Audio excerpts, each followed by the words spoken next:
As a medical store owner मैं रोज देखता हूँ कि हमारे पास लोग वीगोरा मैनफोर्स और न जाने कितनी सेक्स की दवाएं मांगने आते हैं। सेक्स से इतना छुपा हुआ सब्जेक्ट है जिसके बारे में लोग बात करने में, जिसके बारे में लोगों को सही जानकारी मिलना बहुत जरूरी है, लेकिन लोग लेते नहीं है। जहाँ पे रिलेशनशिप तो सिर्फ सेक्स के बलबूते ही टूट जाते हैं, तो कुछ समझ नहीं आता कि क्यों होता है। कोई डिमांड करता है, कोई डिमांड फुल नहीं कर पाता, कोई अपनी फुलफिल करने के लिए, कोई 10 मिनट के प्लेजर के लिए सब कुछ परेशान होता है। इस पे टॉक होना मेरे ख्याल से बहुत ज़रूरी है। एक समय के बाद समझ में आता है कि इस पे लोगों को बात होनी चाहिए।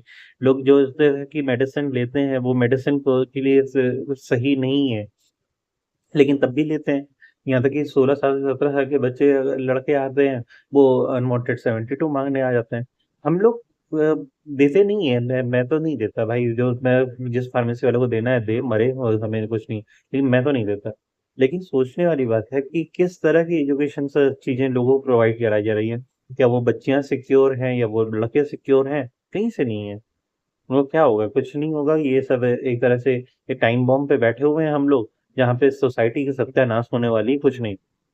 इसकी इंफॉर्मेशन स्कूल कॉलेज सब जगह से मिलनी चाहिए, लेकिन सब कॉलेज में भी अब बीटेक कॉलेज या सॉरी बी फार्मा कॉलेज में भी चले जाओ और मेडिकल कॉलेज में भी चले जाओ, जहाँ सेक्स का टॉपिक आता है तो वहाँ ज्यादा बात ही नहीं होती, कम बात होती है। खोल के बातें जो बच्चे लड़के आपस में बात करते हैं वही बात होती है, प्रोफेसर से बात ही नहीं करते। क्यों? Because this topic is harsh और बहुत ज्यादा मतलब क्रूएल्टी होती है। नहीं, क्रूएल्टी यहाँ पे बच्चियों के साथ रेप हो जाता है, वो चीजों में लोग बात नहीं करना चाहते, बात ही नहीं करना चाहते। लोगों को सेक्स एजुकेशन देना चाहिए, इसमें कोई दो राय नहीं है। आपके कोई सवाल हो तो आप मुझे से बेहिचक पूछ सकते हो। जगह जितनी मेरी जानकारी है, उतनी मैं जानकारी में प्रोवाइड करा सकता हूँ।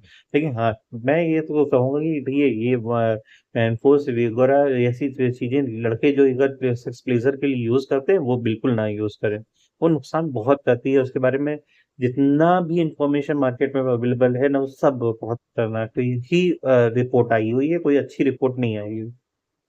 45 की 55 आप लगातार खाते रहते हो, 45 55 के बाद आप फिर से आप उस हालत में रहते ही नहीं हो जहाँ पे आपका रिलेशनशिप अच्छे से टिक पाए। फिर क्या होगा भाई? बाद में आप खत्म किए जाओगे और कुछ नहीं होगा। तो इसलिए अपने पार्टनर के अपने अपनी लाइफ बचा के रखो, ज्यादा सही है।